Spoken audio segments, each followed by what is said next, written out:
Ukraine ਰੂਸ ਦੀ ਜੰਗ ਦੌਰਾਨ ਯੂਕਰੇਨ ਦੇ ਖਾਰਕਿਵ ਵਿੱਚ ਫਸੇ ਭਾਰਤੀ ਵਿਦਿਆਰਥੀਆਂ ਵਿੱਚੋਂ ਜ਼ਿਲ੍ਹੇ ਗੁਰਦਾਸਪੁਰ ਦੇ ਪਿੰਡ ਵਰਸੋਲਾ ਦੀ ਰਹਿਣ ਵਾਲੀ ਮੈਡੀਕਲ ਦੀ ਵਿਦਿਆਰਥਣ ਪੁਨੀਤ ਕੌਰ ਵਾਪਸ ਆਪਣੇ ਘਰ ਪਹੁੰਚੀ ਹੈ ਤੇ ਭਾਰਤ ਸਰਕਾਰ ਦਾ ਧੰਨਵਾਦ ਕੀਤਾ ਹੈ, ਜਿਸ ਤੋਂ ਬਾਅਦ ਪਰਿਵਾਰ ਵਿੱਚ ਖੁਸ਼ੀ ਦੀ ਲਹਿਰ ਹੈ। ਪੁਨੀਤ ਨੇ ਕਿਹਾ ਕਿ ਜੰਗ ਨੂੰ ਲੈ ਕੇ ਯੂਕਰੇਨ ਵਿੱਚ ਹਾਲਾਤ ਕਾਫੀ ਗੰਭੀਰ ਬਣੇ ਹੋਏ ਹਨ ਅਤੇ ਉਸਨੇ ਵੀ ਬਾਕੀ ਵਿਦਿਆਰਥੀਆਂ ਦੇ ਨਾਲ ਯੂਨੀਵਰਸਿਟੀ ਦੇ ਹੋਸਟਲ ਵਿੱਚ ਰਹਿ ਕੇ ਹੀ ਆਪਣੇ ਦਿਨ ਬਤੀਤ ਕੀਤੇ ਹਨ। ਉਸਨੇ ਕਿਹਾ ਕਿ ਉਹ 6 ਸਾਲ ਪਹਿਲਾਂ ਮੈਡੀਕਲ ਦੀ ਪੜ੍ਹਾਈ ਲਈ ਯੂਕਰੇਨ ਗਈ ਸੀ ਅਤੇ ਇਹ ਸਾਲ ਉਸ ਦੀ ਪੜ੍ਹਾਈ ਦਾ ਆਖਰੀ ਸਾਲ ਸੀ, ਲੇਕਿਨ ਰੂਸ ਦੇ ਹਮਲੇ ਕਾਰਨ ਉਸ ਦੀ ਪੜ੍ਹਾਈ ਵੀ ਅਧੂਰੀ ਰਹਿ ਗਈ। ਉਸਨੇ ਬਾਕੀ ਵਿਦਿਆਰਥੀਆਂ ਨੂੰ ਵੀ ਸਹੀ ਸਲਾਮਤ ਵਾਪਸ ਲਿਆਉਣ ਦੀ ਕੇਂਦਰ ਸਰਕਾਰ ਨੂੰ ਅਪੀਲ ਕੀਤੀ ਹੈ। ਸਤਿ ਸ਼੍ਰੀ ਅਕਾਲ ਸਾਰਿਆਂ ਨੂੰ। ਮੇਰਾ ਨਾਮ ਪੁਨੀਤ ਕੌਰ ਹੈ। ਮੈਂ ਖਾਰਕਿਵ ਨੈਸ਼ਨਲ ਮੈਡੀਕਲ ਯੂਨੀਵਰਸਿਟੀ ਦੀ ਸਟੂਡੈਂਟ ਹਾਂ ਐਂਡ ਮੈਂ 6th ਈਅਰ ਸਟੂਡੈਂਟ ਹਾਂ ਐਂਡ ਫਾਈਨਲੀ ਮੈਂ ਘਰ ਆ ਚੁੱਕੀ ਹਾਂ ਆਪਣੇ। ਐਂਡ ਮੈਂ ਜਦੋਂ ਹਮਲਾ ਹੋਇਆ ਸੀਗਾ ਉਦੋਂ ਮੈਂ ਟ੍ਰੇਨ 'ਚ ਸੀਗੀ ਬਿਕੋਜ਼ ਮੇਰੀ ਅਗਲੇ ਦਿਨ ਫਲਾਈਟ ਸੀਗੀ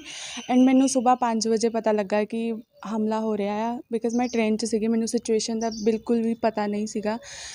ਦੈਨ ਮੈਂ ਓਡੇਸਾ ਪਹੁੰਚੀ। ਦੈਨ ਮੈਂ ਕੋਂਟੈਕਟ ਕੀਤਾ ਆਪਣੇ ਏਜੰਟਸ ਨੂੰ। ਉਹਨਾਂ ਨੇ ਮੈਨੂੰ ਕਿਹਾ ਹੋਸਟਲ 'ਚ ਰਹੋ, ਉੱਥੇ ਹੀ ਰਹੋ, ਸੇਫ ਆ, ਵਾਪਸ ਆਉਣ ਦੀ ਕੋਈ ਜ਼ਰੂਰਤ ਨਹੀਂ ਹੈ ਬਿਕੋਜ਼ ਸਿਚੁਏਸ਼ਨ ਦਾ ਪਤਾ ਨਹੀਂ ਆ ਅੱਗੇ ਕਿੰਨੀ ਕੁ ਹਾਰਸ਼ ਹੋਏਗੀ ਜਾਂ ਫਿਰ ਨੋਰਮਲ ਹੋਏਗੀ। ਫਿਰ ਮੈਂ ਉੱਥੇ 2 ਕੁ ਦਿਨ ਸਟੇ ਕੀਤਾ ਹੋਸਟਲ ਵਿੱਚ। ਦੈਨ ਅੱਗੋਂ ਯੂਨੀਵਰਸਿਟੀ ਵਾਲੇ ਬੱਚਿਆਂ ਨੇ ਬੱਸਿਸ ਅਰੇਂਜ ਕੀਤੀਆਂ ਹੋਈਆਂ ਸੀਗੀਆਂ। ਦੈਨ ਮੈਂ ਬੱਸ 'ਚ ਬੈਠ ਕੇ ਰੋਮਾਨੀਆ ਬਾਰਡਰ ਪਹੁੰਚੀ ਐਂਡ ਬੱਸ ਜਿਹੜੀ ਸੀਗੀ ਉਹ 15 ਕੁ ਕਿਲੋਮੀਟਰ ਪਹਿਲਾਂ ਹੀ ਰੁਕ ਗਈ ਸੀ। ਆਪਾਂ ਚੱਲ ਕੇ ਗਏ ਬਾਰਡਰ 'ਤੇ। ਅੱਗੋਂ ਮੈਂ ਫਿਰ ਬਾਰਡਰ 'ਤੇ ਕਾਫੀ ਜ਼ਿਆਦਾ ਭੀੜ ਸੀਗੀ, ਬੱਚੇ ਵੀ ਕਾਫੀ ਪੈਨਿਕ ਸੀਗੇ ਐਂਡ ਉੱਥੋਂ ਦੇ ਬਾਰਡਰ ਸਿਕਿਉਰਿਟੀ ਵੀ ਪੂਰਾ ਕੋਆਪਰੇਟ ਕਰਨ ਦੀ ਕੋਸ਼ਿਸ਼ ਕਰ ਰਹੀ ਸੀਗੀ ਐਂਡ ਉਹਨਾਂ ਨੂੰ ਵੀ ਹਾਰਸ਼ ਹੋਣਾ ਪੈ ਰਿਹਾ ਸੀਗਾ ਬਿਕੋਜ਼ ਆਫ ਸਿਚੁਏਸ਼ਨ।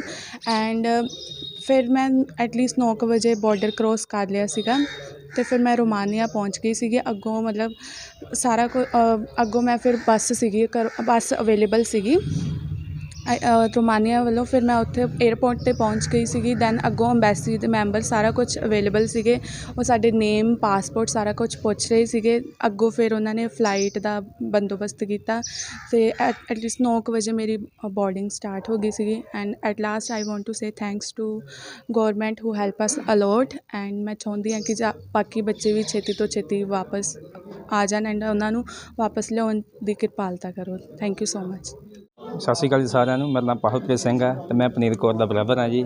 ਇਹ ਸਾਡੀ ਸਿਸਟਰ ਜਿਹੜੀ ਸੀਗੀ ਖਾਰਕਿਵ ਨੈਸ਼ਨਲ ਮੈਡੀਕਲ ਯੂਨੀਵਰਸਿਟੀ ਸਟੂਡੈਂਟ ਸੀਗੀ ਅਤੇ ਫਰਦਰ ਜਦੋਂ ਸਾਨੂੰ ਪਤਾ ਲੱਗਾ ਵੀ ਉੱਥੇ ਮਾਹੌਲ ਖ਼ਰਾਬ ਨੇ ਤਾਂ ਅਸੀਂ 24 ਤਰੀਕ ਦੀ ਫਲਾਈਟ ਬੁੱਕ ਕਰਾਤੀ ਸੀਗੀ ਅਤੇ ਇਹ ਫਲਾਈਟ ਤੱਕ ਨਹੀਂ ਸੀ ਪਹੁੰਚ ਸਕੀ ਅਤੇ ਜਦੋਂ ਇਹ ਪਹੁੰਚੀ ਤਾਂ ਇਹਨੂੰ ਪਤਾ ਲੱਗਿਆ ਵੀ ਫਲਾਈਟ ਕੈਂਸਲ ਹੋ ਚੁੱਕੀ ਹੈ ਅਤੇ ਬੰਬਾਰੀ ਵੀ ਹੋ ਰਹੀ ਸੀਗੀ ਬਾਹਰ। ਤਾਂ ਇਹਨੂੰ ਥੋੜ੍ਹਾ ਯੂਨੀਵਰਸਿਟੀ ਵੱਲੋਂ ਵੀ ਸਪੋਰਟ ਮਿਲਿਆ ਤਾਂ ਜੋ ਇਹਨੂੰ ਸ਼ੈਲਟਰ ਸੀਗੇ ਨੇੜੇ ਵਾਲੇ ਉਹਨਾਂ ਨੇ ਉੱਥੇ ਪਹੁੰਚਾਇਆ ਅਤੇ ਉੱਥੇ ਮਾਹੌਲ ਵੀ ਥੋੜ੍ਹਾ ਡਰ ਵਾਲਾ ਸੀਗਾ ਅਤੇ ਸਾਨੂੰ ਵੀ ਇੱਥੇ ਬਹੁਤ ਡਰ ਸੀਗਾ ਵੀ ਜਾਂ ਵੀ ਸਾਡੇ ਬੱਚੇ ਜਿਹੜੇ ਘਰ ਵਾਪਸ ਆ ਸਕਣਗੇ ਜਾਂ ਨਹੀਂ ਆ ਸਕਣਗੇ। ਤਾਂ ਇਸ ਦੇ ਦੌਰਾਨ ਆਪਣੇ DC ਸਾਹਿਬ ਗੁਰਦਾਸਪੁਰ DPRO ਸਾਹਿਬ ਨੇ ਵੀ ਸਾਡੀ ਬਹੁਤ ਹੈਲਪ ਕੀਤੀ ਹੈ ਜੀ।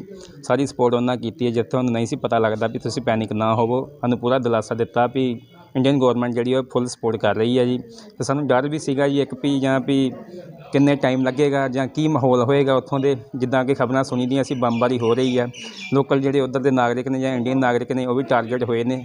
ਸੋ ਇਸ ਲਈ ਸਾਨੂੰ ਡਰ ਵੀ ਸੀਗਾ ਜੀ।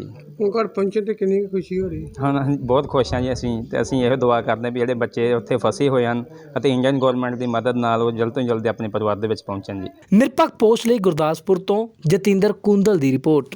ਪੰਜਾਬ ਅਤੇ ਪੰਜਾਬੀਅਤ ਨਾਲ ਜੁੜਿਆ ਹਰ ਮੁੱਦਾ, ਹਰ ਖਬਰ ਨਿਰਪੱਖ ਤਰੀਕੇ ਨਾਲ ਤੁਹਾਡੇ ਤੱਕ ਪਹੁੰਚਣ ਦੀ ਕੋਸ਼ਿਸ਼ ਵਿੱਚ ਤੁਸੀਂ ਵੀ ਦੇਵੋ ਸਾਡਾ ਸਾਥ। ਤਾਂ ਹੁਣੇ ਲਾਈਕ ਕਰੋ ਸਾਡਾ Facebook ਪੇਜ, ਸਬਸਕ੍ਰਾਈਬ ਕਰੋ YouTube ਤੇ ਅਤੇ ਫੋਲੋ ਕਰੋ ਇੰਸਟਾ ਅਤੇ Twitter ਤੇ ਨਿਰਪੱਖ ਪੋਸਟ, ਖਬਰ ਦੀ ਨਿਰਪੱਖ ਆਵਾਜ਼। ਵਿਜ਼ਿਟ ਕਰੋ www.nirpakhpost.com।